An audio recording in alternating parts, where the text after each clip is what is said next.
You're listening to the Cricket Podcast.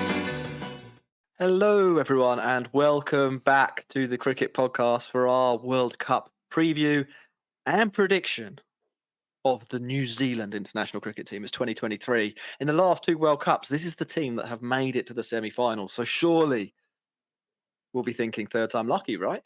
Won't we, Max? Won't we, Max? The New Zealand, is it their time to shine? The Beige Brigade. The Beige Brigade, is it their time? We will see. We will see. We don't want to spoil the fun, do we? Okay, well, we are going to get into it, though. As with all of the other ones, we're going to run through the team, the animal, strengths, weaknesses, etc., etc., etc. You know the drill. Yep. Max is steering the ship on this one. He's done extensive research into Kiwi cricket.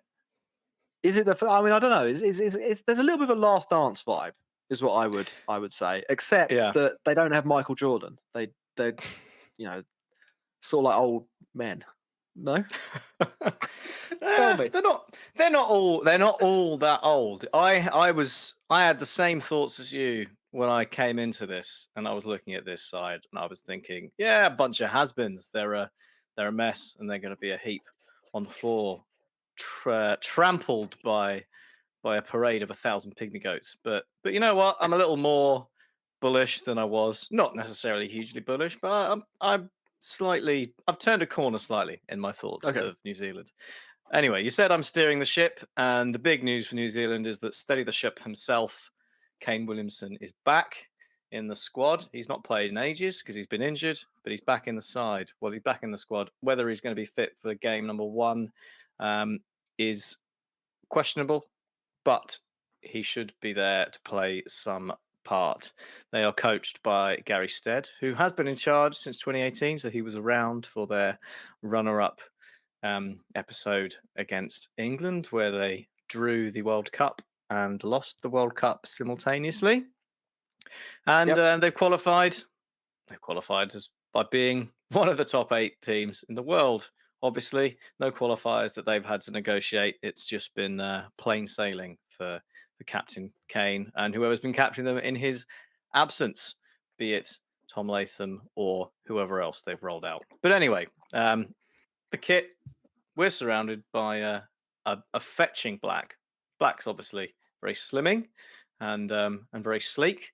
So this overlay that we've got on the video, it looks good. Makes us look good. Head over to YouTube, hit subscribe, click all the buttons, click all the ads. That's what we want you to do. And as usual, they're in all black. They've got some sort of thin white stripes on the lower half of the top, just below where it says New Zealand. It's quite fetching. It's quite stylish. I like it. But I do find myself longing for a return to the beige. You mentioned the Beige Brigade earlier. The beige is good. It's different. It's It's so is black, though, to be fair. I mean, black's good, yeah. But all their other teams wear black, don't they? So the rugby team, you're not a big fan of rugby. They wear black, so maybe that's a reason to be beige. The football team wear white, don't they? Soccer. Anyway, don't know. To be honest, big I don't know tangent. much about New Zealand sport. Not important. They're all in black, and they're going to look good all in black. And here are the people who are going to look good all in black, Jack, by my reckoning. Now, Predicted 11.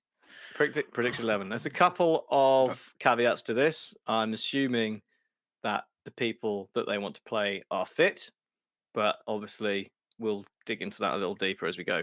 But I expect the likely 11 to look something like Devon Conway, Tom Latham, Will Young, Kane Williamson, Daryl Mitchell, Glenn Phillips, Rachin Ravindra, Tim Southey, if fit, at least in the later stages, if he makes it, Trent Bolt, Lockie Ferguson, and depending on conditions, Matt Henry or Ish Sodhi. Obviously, they want to get the other spinner in, then Ish Sodhi may come in. But I alluded to some of the questions. Kane Williamson, obviously not necessarily fit. He'll obviously play when he is available. They've got other options that they could bring in. If not, Mark Chapman could come in lower down the order, and they could shift Daryl Mitchell up to 4, where he batted against England in sort of the recent one-day series.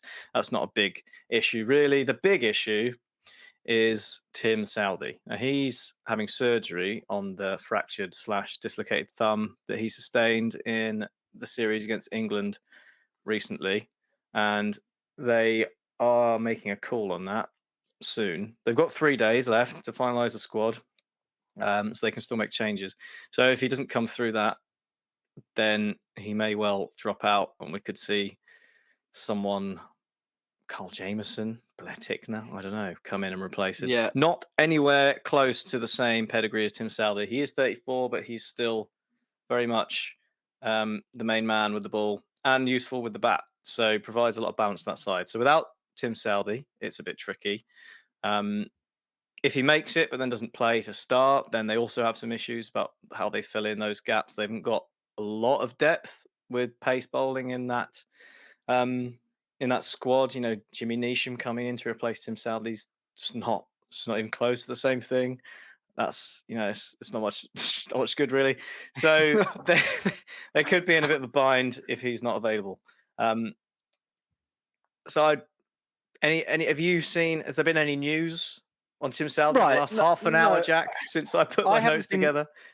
I haven't seen anything. All that I've seen is 5 days ago they said he was going to have surgery on Thursday. So we have no idea what the outcome of that is. They've got 2 days, I think, as we talk to set the squad.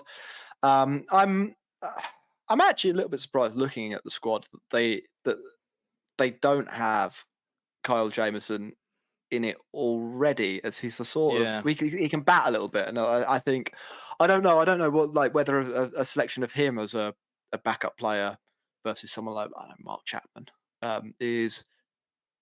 would have been a better idea, but they haven't done that, and they'll make the call after Tim Southey, and this is again a problem with the 15-man squad, that we're going to end up with players who aren't as good as the reserves playing in the World Cup.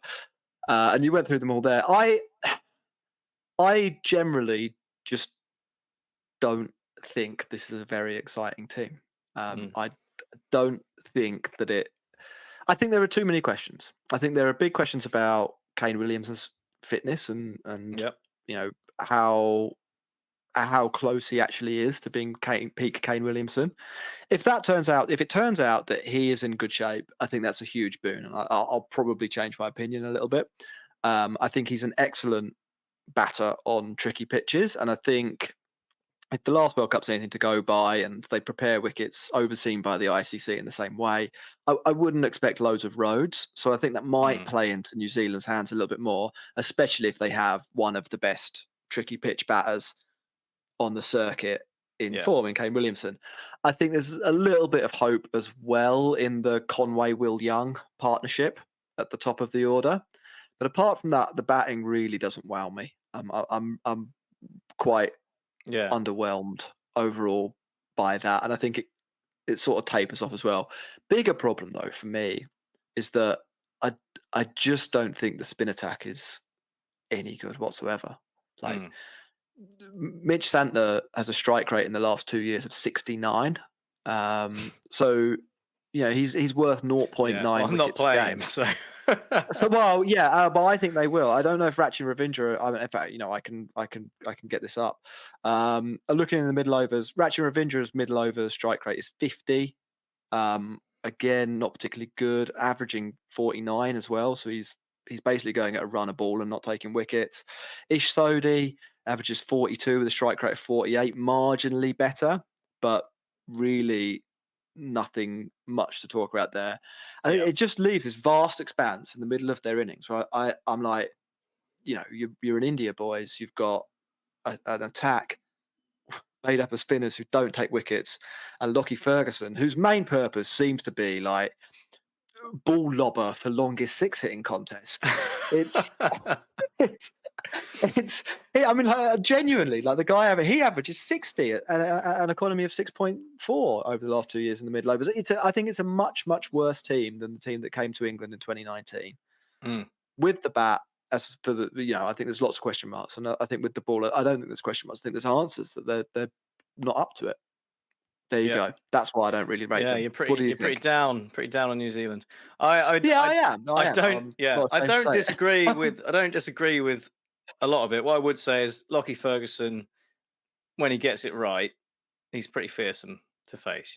When he's firing, when he's bowling quickly, he can be a real handful. Trent Bolt, we all know what he's like with the white ball in the power play. He's fierce, and he's one of the best exponents of new ball swing, which we've seen a lot more of in the last year than perhaps in the Yeah. past. So they've got definitely got something there. If Southey's fit, those two are really tough. I mean, Ravindra, I think I said on a previous podcast when we were talking about England, New Zealand, that I wasn't necessarily sold on him, but he did do quite well in that England series. He took quite a few wickets.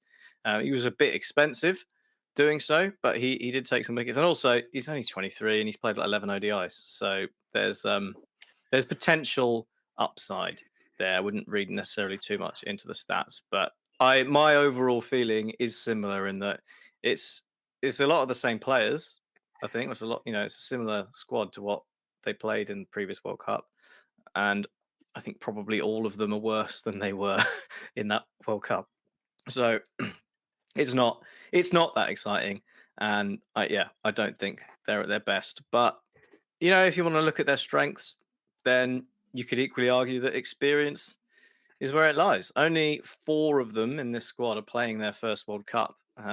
Southey playing his 4th if he makes it. There's Paolo one shot of cricket. They've all been around. They know the drill. They're experienced. New Zealand, you know what New Zealand are like.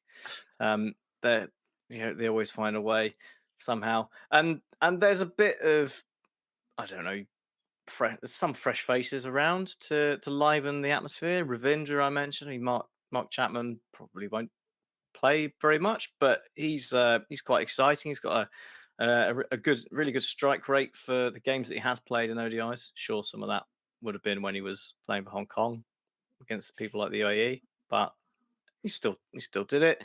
There's potential upside there. So you could say you might say they're past it. They could be experienced. They might be past it. I think with Will Young in the side, it's more like they're evergreen. But anyway. Oh God. Yeah, I just wanted to make you pain. I'll throw New Zealand one bone. Yeah. Or a couple of bones if you like. I do think that if they get it right with the new ball, they could be a handful for any team in this tournament. Like I think they have it in their capability to beat everybody. And I don't think you can say the same for the 2 teams who we've talked about already. I think Afghanistan and Netherlands, they need something to go really badly wrong. Whereas New Zealand just have the skill in Bolt and Southey and even Matt Henry probably to blitz a team and leave their innings in tatters. And I think with the bat, as much as I'm not that excited by it, I do think they have players that are capable of getting them. Yeah. Capable of getting them to pass scores. I don't think much beyond that, but you put those 2 things together, and then even with some of the other limitations, you have a team that can beat a lot of the teams in this tournament and are favourites for a lot of the teams in this tournament. Then they need to get lucky in 2 of the 5 matches or 2 of the 4 matches where they're not favourites. Probably 2 of the 5. I think that's where I'd put them lower mid-table, and they could challenge. They're certainly not out of this competition. Yeah. And there are things that can break in their favour. Like I think if the pitches are on the lower scoring end, they've got a batting lineup that's going to be pretty formidable. They'll be achieving above par scores then in effect. I think when the pitches are easy is when they'll struggle. Yeah. And if we do, and sometimes we do see a lot of swing in India, then it could get lucky there. I still think there are more teams. I think there are more teams with more pieces that are dangerous than this side, though. Like I think they're highly competent and quite functional, but with a couple of defects that I'm struggling to overlook in a 9-match group stage. Like a sort of like a 15-year-old MacBook. Like, okay, Tor, I don't understand that, but well, so I mean, it was quite good when you first got it, but it's still working and it still functions reasonably well. But you can't really do much with it other than maybe stream some TV or do a bit of word processing. It's Yeah, it yeah, maybe next time instead of national animals we'll do national tech products. I don't know, but that would be good. yeah, I Yeah, I don't agree. know I what. agree with a lot of I agree with a lot of what you said. I mean, like we covered the weaknesses. The spin bowling's not necessarily all that. I think bowling depth in general is a bit questionable. They're going to have to find overs out of people like Glenn Phillips and um, Daryl Mitchell, which maybe isn't where you want to be. But on slow pitches, like you say, that could work out for them. They could be difficult to score off. So, Yeah, I mean, we'll for see how it sure. goes. But If their pitches are crap and Glenn Phillips is suddenly, a yeah, force, then this team are really quite good. But yeah. But um, I have I hope written. we don't have that tournament. Yeah, absolutely. I mean, I've actually written in my notes solid if unspectacular, which is sort of I think Yeah. a lot of what we were getting at. So yeah, chances wise, they don't excite me that much, but New Zealand, they're one of those sides that you just sort of can't really write off, can you? There's always something about them where they manage to get through. So I don't think they're going to make the semi-finals. I think they'll be fairly comfortably mid-table, but I wouldn't be surprised if somehow they they sneak They in. did. Yeah. Yeah, Um. neither would I really, but mm, I think lots of people are talking about them like they're really good, and I yeah. think they're pretty average Yeah. in this tournament. But average places you fifth or sixth out of 10 teams.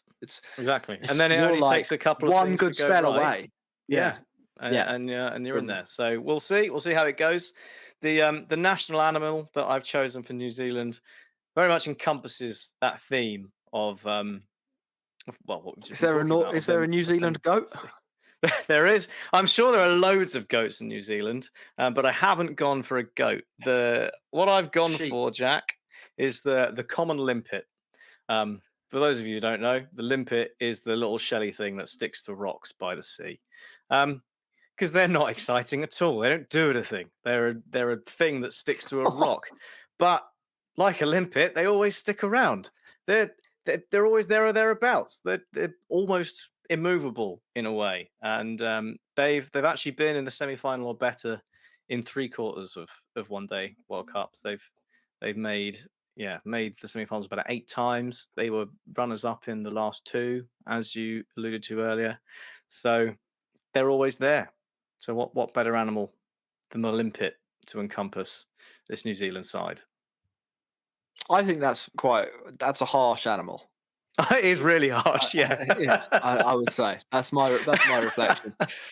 Max, for podcast listeners, we are done with episode 1 of our World Cup previews. This will go out. Well, it'll be the evening of the 25th of September.